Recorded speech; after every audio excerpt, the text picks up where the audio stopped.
16 дахь өдөр өөрийгөө эрүүлэр мэдрэх.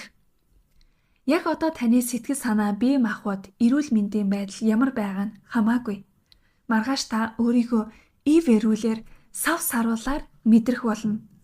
Эрүүл, эрч хүчтэй, огтхон ч ядарч санаа зовоогүй, улам урам зоригтой өөдрөг байхыг та зөөнөж төлөвлөж байна. Сайт заргаа хэрэгжүүлээд төсөөлнө.